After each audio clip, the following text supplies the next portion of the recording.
വ്യാഴാഴ്ചയ്ക്ക് പ്രവേശിക്കുകയാണ്. നമ്മളിപ്പോൾ എന്താ പറയാൻ പോകുന്നത്? കർത്താവിൻ്റെ സഭ എന്താണ് ഈ ദിനത്തിൽ നമ്മോട് പറയുന്ന പ്രധാനപ്പെട്ട കാര്യം? ആ പറയുന്നത് ആരാധനയിൽ നമ്മൾ വായിച്ച് കേൾക്കുന്ന വചനത്തിലൂടെയാണ്. അപ്പോൾ ആദ്യമേ ഏറ്റവും പ്രധാനപ്പെട്ട കാര്യം പറയാം, ആ പെസഹ വ്യാഴാഴ്ചയുടെ പ്രധാനപ്പെട്ട കഥാതന്തു എന്ന് പറയുന്നത് പുറപ്പാടിൻ്റെ പുസ്തകത്തിൻ്റെ 15-ാം 1-14 വരെയുള്ള ഇസ്രായേലിനോട് പെസഹ ആചരിക്കാൻ ദൈവം ആവശ്യപ്പെടുന്ന കടന്നുപോലാണല്ലോ പെസഹ. അത് എന്താ ആവശ്യം? അതായത് 10 അത്ഭുതങ്ങളിലൂടെ ഇവരെ സ്വതന്ത്രമാക്കിയിട്ട് അടിമത്തിൽ നിന്ന് ഒരു മോചനം നൽകിക്കൊണ്ട് പുറത്തേക്ക് പോകുമ്പോൾ ആദ്യജാതന്മാരെ വധിക്കണം. നമ്മൾ വിചാരിക്കാറുണ്ട് അങ്ങനെ ദൈവത്തിൻ്റെ മക്കളല്ലേ ഇവരെ രക്ഷപ്പെടുത്താൻ വേണ്ടി അവരെ എന്തിനാണ് വധിക്കുന്നത്? അത് വിധിയുടെ ഒരു പ്രതീകമാണത്. കർത്താവിനെ പറഞ്ഞില്ലേ, അവസാന വിധിനാളിൽ നന്മവരെയും നല്ലവരെയും നന്മവരെയും നമ്മൾ വേർതിരിക്കും. അതുകൊണ്ട് തിന്മ ചെയ്യുന്നവരോട് പറയും, ആരംഭം തൊട്ട് തന്നെ ഒരിക്കലും നിത്യാഗ്നിയിലേക്ക് പോകും. അപ്പോൾ അത് വിധിയുടെ നിഴലായിട്ട് അവിടെ കാണുന്നുണ്ട്. അപ്പം അതുകൊണ്ട് ഇവരെ അടിമത്തത്തിലാക്കുന്നത് തിന്മയാണ്. അതുകൊണ്ട് അതിനു വേണ്ടിയിട്ട് എന്താ ചെയ്യുന്നത്? നിങ്ങൾ കടന്നു പോകുമ്പോൾ നിങ്ങൾ ഒരു ഒരുക്കമുണ്ടായിരിക്കണം. സംഹാരദൂതൻ കടന്നു പോകും. അപ്പോൾ നിങ്ങൾക്ക് നിങ്ങളുടേതായ ഭവനങ്ങളിൽ നിങ്ങളുടെ ഈശോമിശിഹായുടെ തിരുരക്തത്തിൻ്റെ ഫലമായിട്ടാണ് നിങ്ങൾ മോചിക്കപ്പെടാൻ പോകുന്നതിൻ്റെ പ്രതീകമായി ഒരാട്ടിൻകുട്ടിയെ നിങ്ങൾ കൊന്നിട്ട് അതിന് രക്തമെടുത്തിട്ട് കട്ടിളപ്പടിയിന്മേലും അല്ലെ കോലാട്ടിൻകുട്ടിയോ അല്ലെങ്കിൽ ചെമ്പരിയാട്ടിൻകുട്ടിയോ എടുത്ത് അതിൻ്റെ കട്ടിളപ്പടിയിന്മേലും അതുപോലെ പടിവാതിക്കലും ഒക്കെ പുരട്ടി വയ്ക്കണമെന്ന് പറയുന്നതിൻ്റെ ഉദ്ദേശം എന്താണെന്നറിയോ? മിശിഹായുടെ തിരുരക്തത്താൽ കഴുകി വെടിപ്പാക്കപ്പെട്ട് പാപത്തിൽ നിന്ന് മോചനം നൽകുന്നതിൻ്റെ ഭാവി നടക്കാൻ പോകുന്നതിൻ്റെ പ്രതീകമാണ്. ഇവിടെ നടക്കാൻ പോകുന്നത് തന്നെ ഇവിടെ ഒരു വലിയ മോചനം നടക്കാൻ പോകുന്നു. അപ്പോൾ ഇവർ ആ പോകുന്ന അവസാന ദിവസം വിട്ടയക്കാൻ കാരണം എന്തെന്നറിയാം? ഇത്രയും ആദിജാതന്മാരൊക്കെ കംപ്ലീറ്റ് ആയിട്ട് വധിക്കപ്പെടുകയാണ്. ആ വധിക്കപ്പെടുന്നത് തന്നെ സംഹാരദൂതൻ കടന്നു പോകും. നമുക്ക് മനസ്സിലാകുന്നത് എങ്ങനെ? ഒരു ആ ദിവസം നേരം വെളുത്തപ്പോഴത്തേക്കും അവർ വിചാരിക്കാത്ത ഒരു പഞ്ഞപ്പട വസന്തം വന്ന് പെട്ടെന്ന് ഒരുപാട് പേരിങ്ങനെ മരിക്കാൻ ഇടയായിട്ടുണ്ടാവും. അപ്പോൾ അതുകൊണ്ട് ഈ കട്ടിളക്കാലിന്മേലും മേൽപ്പടിയിന്മേലും ഒക്കെ പോകേണ്ടത് ചെയ്യും. അവിടെ പറയാം, നിങ്ങൾ ഒരുങ്ങി അരമുറുക്കി അതുപോലെ ചെരുപ്പ് ധരിച്ച് വടി കയ്യിലെടുത്ത് തിടുക്കത്തിൽ ഭക്ഷിക്കണമെന്ന് പറഞ്ഞിരിക്കുക. എന്താണെന്നറിയോ? പെട്ടെന്ന് പോകണം, ഒരുക്കത്തോടെ പോകണം. പിന്നീട് അവർ പെസഹ ആചരണമെന്നൊക്കെ പറയുന്നതൊക്കെ അങ്ങനെയുള്ള തിടുക്കമൊന്നുമില്ല. അവർ സമയം എടുത്ത് തന്നെ ഈ ആചരിക്കുന്നത്. അതുകൊണ്ട് അത് സ്മരണയുടെ ദിനമായതുകൊണ്ട് എല്ലാ തലങ്ങളും അത് ഓർമ്മിപ്പിക്കണം എന്ന് ഈ പുസ്തകത്തിൽ ഈ പറയുന്ന വചനഭാഗത്ത് കൃത്യമായിട്ട് പറയുന്നു. അവർ ചെയ്തുകൊണ്ടിരുന്നത് അതുകൊണ്ടാണ്. അപ്പോൾ അതുകൊണ്ട് മക്കൾ ചോദിക്കുമ്പോൾ നിങ്ങൾ ഇങ്ങനെ പറയും മക്കൾ. അപ്പോൾ അവർ ആ പെസഹ ആചരിക്കുമ്പോൾ യഹൂദന്മാരെ സംബന്ധിച്ചിടത്തോളം അവർ ഈ ചോദ്യങ്ങൾ ചോദിക്കാൻ ഉത്തരമായിട്ട് പറയുകയും ചെയ്യുമായിരുന്നു. ഈശോ മിശിഹായുടെ പെസഹയ്ക്ക് അങ്ങനെ ചോദ്യമൊന്നും ആരും ചോദിക്കുന്നില്ല. കർത്താവിൻ്റെതായ പെസഹ അനുഷ്ഠിക്കുക ചെയ്തത്. അപ്പോൾ ഇതിനൊത്തിരി ആരംഭത്തിൽ പറയുന്നുണ്ട് പ്രധാനപ്പെട്ട ചില സംഭവങ്ങൾ ഓർക്കുന്നത് നല്ലതാണ്. ഇതൊക്കെ തമ്പുരാൻ അവർക്ക് കൃത്യ വെളിപാടനുസരിച്ച് നിലനിന്നിരുന്ന സാഹചര്യങ്ങൾ ഉണ്ടായിരുന്ന ചില ചടങ്ങുകൾ ഇങ്ങോട്ട് എടുത്തിട്ട് അതിൻ്റെ അടയാളമൊക്കെ മാറ്റിയത്. ആട്ടിടയന്മാരുടെ ജീവിതത്തിൽ ഇങ്ങനെ പ്രത്യേകത ഉണ്ടായിരുന്നു. ശീതകാലത്ത് നിന്ന് വസന്തകാലത്തേക്ക് പോകുമ്പോഴേക്കും അവരെന്ത് ചെയ്യുന്നു? അപകടം ഉണ്ടാകാതിരിക്കാനും അല്ലെങ്കിൽ ആടിൻ്റെ പ്രസവത്തോട് ചത്തുപോകാതിരിക്കാനും ഒക്കെ വേണ്ടിയിട്ട് അവർ ഒരു ആടിനെ കൊന്ന് ദുർദേവതയ്ക്ക് ബലിയർപ്പിക്കുക. അത് ദുർദേവതയാണ്. അങ്ങനെയുള്ള രീതികളുണ്ടായിരുന്നു. അപ്പോൾ അത് ആ ചടങ്ങ് ഇങ്ങോട്ട് എടുത്തിട്ട് ദുർദേവതയൊന്നുമില്ല, കർത്താവാണ് ഇവിടെ ഇടപെട്ടിരിക്കുന്നത്. അതുകൊണ്ട് കർത്താവ് കടന്നു പോകുമ്പോൾ നമ്മുടെ കൃത്യമായിട്ട് നമ്മൾ അത് ജാഗരൂകരായിരിക്കണം എന്ന് പറയാൻ വേണ്ടിയിട്ടാണ്. അപ്പോൾ അതുകൊണ്ട് മുട്ടാടിനെ തൊട്ട് നേരത്തെ തന്നെ കരുതി വെക്കണം. നീസ മാസം അല്ലെങ്കിൽ ആബി മാസത്തിൻ്റെ 14-ാം തീയതി. എന്തിനാണെന്നറിയോ? ആ കറക്റ്റ് ഡേറ്റിലാണ് ഭാവിയിൽ ആ പെസഹ കുഞ്ഞാട് അർപ്പിക്കപ്പെടാൻ പോകുന്നത്. ഇതാ ലോകത്തിൻ്റെ പാപം നിൽക്കുന്ന ദൈവത്തിൻ്റെ കുഞ്ഞാട് എന്ന് പറയുന്ന ആ യോഹന്നാൻ പറഞ്ഞ പെസഹ കുഞ്ഞിനെ അർപ്പിക്കാൻ പോകുന്നതിൻ്റെ അടയാളമായി ഇവിടെ സംഭവിക്കാൻ പോകാം. അപ്പോൾ അതിന് പുതിയ അർത്ഥം കടന്നു വരിക. അപ്പോൾ കട്ടിളപ്പടിയുമ്മലൊക്കെ ഈ തിരുരക്തം ഉണ്ടാകുമ്പോൾ ഭാവിയിൽ വരാൻ പോകുന്നു കുടുംബ ഇതൊക്കെ പെസഹ ആചരിച്ചുകൊണ്ടിരുന്നത് യഹൂദന്മാരെ കുടുംബ പശ്ചാത്തലത്തിലായിരുന്നു, എല്ലാ വീട്ടിലും. ഇന്നിപ്പോൾ നമ്മോട് പറഞ്ഞിട്ടുണ്ട് ദേവാലയത്തിന് ചടങ്ങുകളും കാര്യങ്ങളൊക്കെ ചെയ്ത് കഴിഞ്ഞാൽ വീട്ടിൽ ചെന്ന് കഴിയുമ്പം വീട്ടിലെ ഒരു പെസഹാചരണമുണ്ട്, അതൊരിക്കൽ നിർത്തിക്കളയാൻ പാടില്ല. അപ്പം മുറിക്കൽ ശുശ്രൂഷ കുടുംബനാഥൻ്റെ നേതൃത്വത്തിൽ നടത്തണമെന്നും കഴിഞ്ഞ പ്രാവശ്യവും മേജർ ആർച്ച് എടുത്ത് പറഞ്ഞ് നിങ്ങൾ ഓർക്കുന്നുണ്ടായിരിക്കുമല്ലോ. ആ ചടങ്ങ് നമ്മുടെ പാരമ്പര്യത്തിൽപ്പെട്ടതാണ്. സിറം അല്ലെങ്കിൽ നസ്രാനി കുടുംബത്തിൻ്റെ പാരമ്പര്യത്തിൽപ്പെട്ട നഷ്ടപ്പെടുത്തി കളയാൻ പാടില്ല. ഇതുപോലെയായിരുന്നു നാട്ടുഘട്ടങ്ങളിൽ യഹൂദന്മാരുടെ. പിന്നീട് ജോസിയ രാജാവിൻ്റെ നവീകരണം വന്ന ഘട്ടങ്ങളിലാണ് അത് ജെറൂസലേമിലേക്ക് കേന്ദ്രീകരിച്ചു. കുടുംബനാഥന് പകരം ലേവ്യ പുരോഹിതനായിട്ട് മാറി. അങ്ങനെയുള്ള ഒരു BC 7-ാം നൂറ്റാണ്ടിൽ അങ്ങനെ സംഭവിച്ചതാണ്. അതുകൊണ്ട് അപ്പോൾ അവിടെ ആ ഒരു മാറ്റം വന്നു, വലിയ ദേശീയ ഉത്സവമായിട്ട് മാറിയ പെസഹ. അതുകൊണ്ടാണ് കർത്താവ് പെസഹായ്ക്ക് പോകുന്നത്. എല്ലാവർക്കും ഇസ്രായേലിൻ്റെ ഏതതിർത്തിയുള്ള പുരുഷന്മാർക്ക് 4 തിരുനാളുകൾക്ക് വരണം നിയമമുണ്ടായിരുന്നു. അതായത് ഒന്ന് പെസഹ, മറ്റൊന്ന് കൂടായ തിരുനാളം, വേറൊന്ന് പുത്തരി തിരുനാളം, മറ്റൊന്ന് പെന്തക്കോസ്ത് ദിനം. അപ്പോൾ അതുകൊണ്ട് വളരെ കൃത്യമായ ആ പാപപരിഹാരം കൃത്യമായ നിയമം ഉണ്ടായി. അപ്പോൾ അതുകൊണ്ട് ജെറുസലേം ദേവാലയം പണിത് കഴിഞ്ഞതിന് ശേഷമാണ് 400 വർഷക്കാലത്തോളം ദേവാലയം നിന്നിരുന്നല്ലോ. 400 വർഷക്കാലത്തോളം ഈ ശക്തമായ ഈ അനുഷ്ഠാനങ്ങൾ നിലനിന്നുകൊണ്ട് ജനം മുഴുവൻ ജെറുസലേം കേന്ദ്രീകരിച്ച് യാത്ര ചെയ്യുമായിരുന്നു. അപ്പോൾ അന്നത്തെ കാലഘട്ടത്തിൽ നടന്നു പോകുന്നത് എന്താ? അന്ന് അവർ വടിയുണ്ടായിരിക്കണം, അരക്കെട്ടുണ്ടായിരിക്കണം, ചെരുപ്പ് ധരിച്ചിരിക്കണം, തിടുക്കത്തിലായി. പക്ഷേ അവർ ജെറുസലേമിൽ പഠിക്കുന്ന ഘട്ടങ്ങളിലൊക്കെ യഹൂദന്മാരുടെ ഒരു പെസഹ ആചരണത്തിന് പോയി അവരുടെ കൂടെ കാണാനായിട്ട് ഇടയായിട്ടുണ്ട്. അത് ഓർക്കാണ് അവർ ഒരുപാട് സമയമെടുത്തു.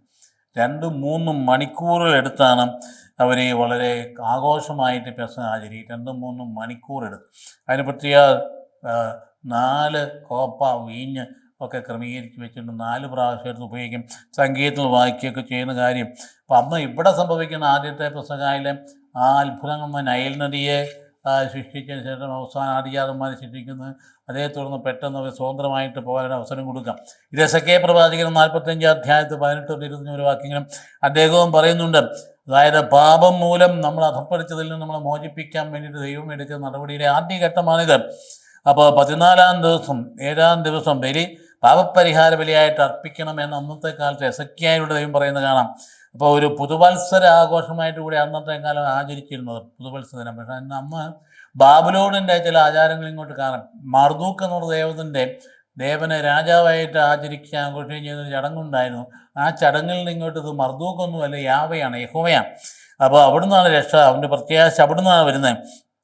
അങ്ങനെ പുളിപ്പില്ലാത്ത അപ്പം എന്ന് പറഞ്ഞാൽ പെട്ടെന്ന് പോകാൻ ധൃതി കൊണ്ടാണ്.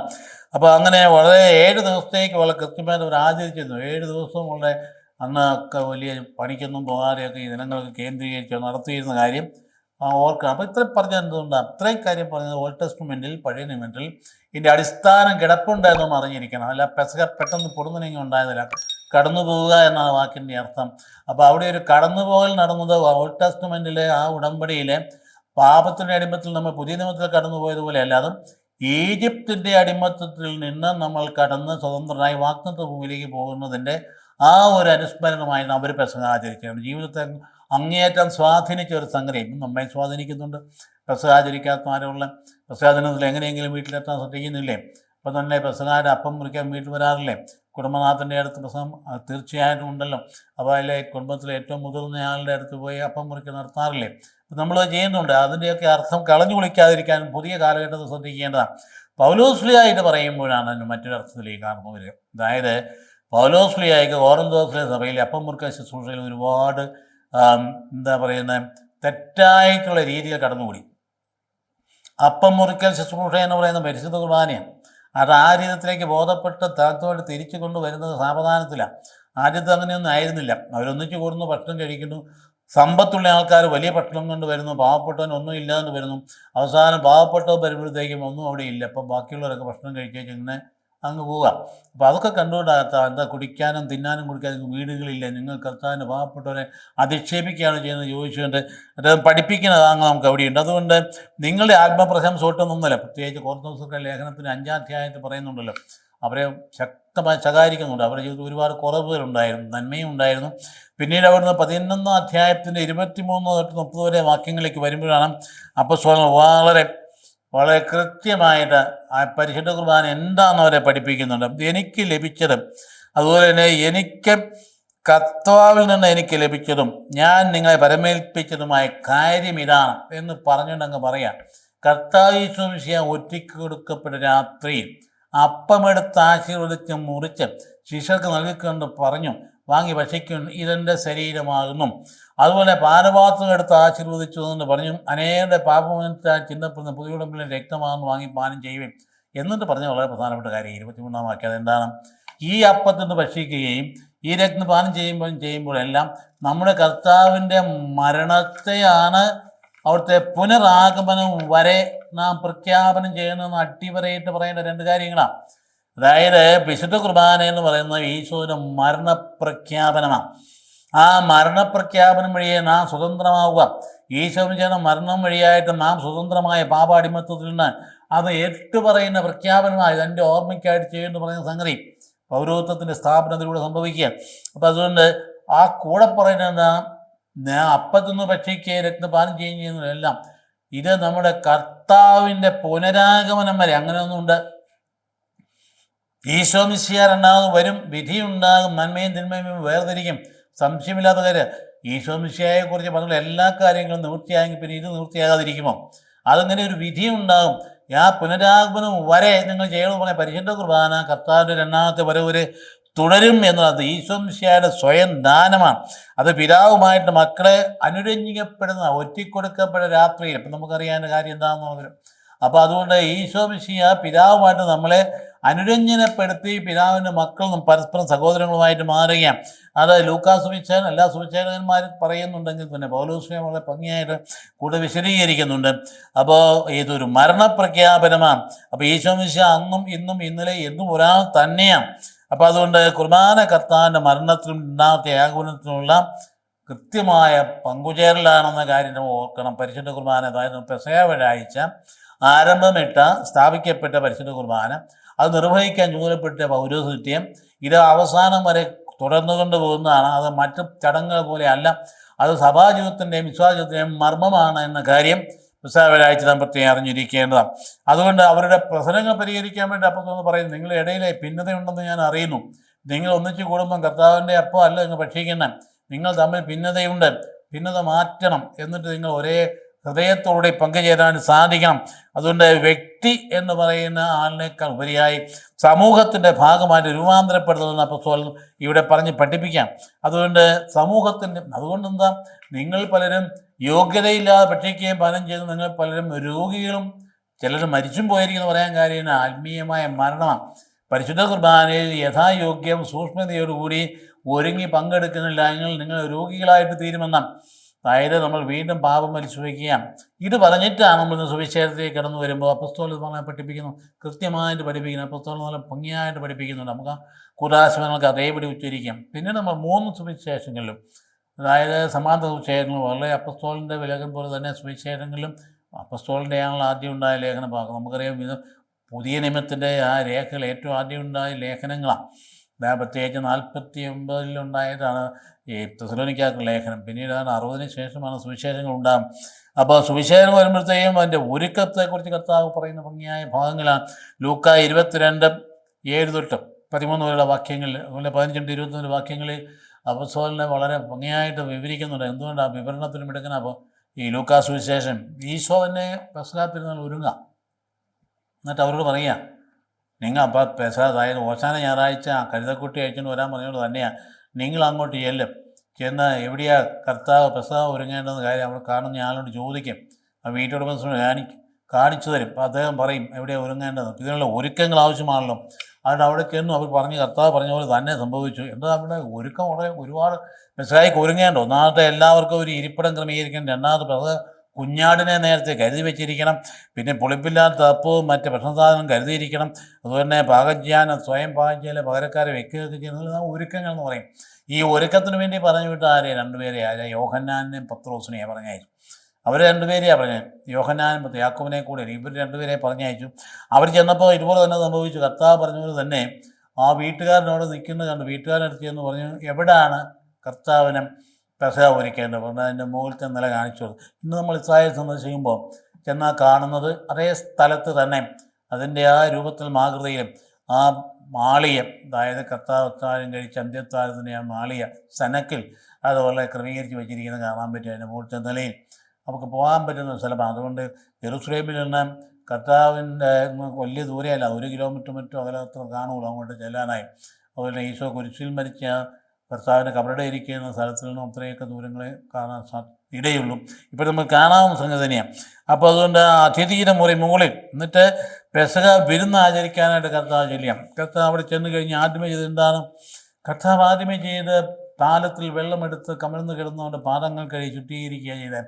അപ്പോഴാണ് പത്രോസ് പറഞ്ഞു, അയ്യോ എൻ്റെ പാദം കഴുകിയോ, വേണ്ട വേണ്ട വേണ്ട.